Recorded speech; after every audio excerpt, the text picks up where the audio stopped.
Welcome back to Living Word Daily. Subscribe and join us as we continue the story of Abraham, the father of faith.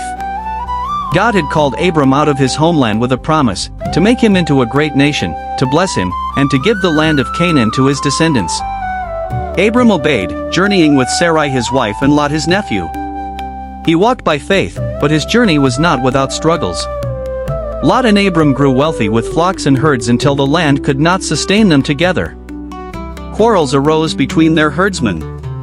To keep peace, Abram said to Lot, "Choose the land you want, and I will take the other." Lot chose the fertile plains of the Jordan, near Sodom, while Abram remained in Canaan. After Lot departed, God spoke again, saying, "Lift up your eyes.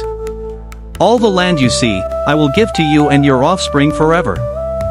Abram built an altar there to the Lord. Later, kings from the east waged war against Sodom and Gomorrah, capturing Lot as a prisoner. When Abram heard, he gathered his trained men and pursued the kings by night, rescuing Lot and recovering all that was taken. On his return, Abram was blessed by Melchizedek, king of Salem and priest of God Most High, who brought bread and wine. Abram gave him a tenth of everything, acknowledging the hand of God in his victory. Still, Abram had no child. One night, God spoke to him in a vision, "Do not be afraid, Abram. I am your shield and your very great reward." Abram replied, "But Lord, what can you give me, since I remain childless?" God took him outside and said, "Look up at the stars. Count them if you can. So shall your descendants be." Abram believed the Lord, and it was counted to him as righteousness. Years passed, and Sarai grew impatient. She gave her maid Hagar to Abram, hoping to build a family through her. Hagar bore a son, Ishmael.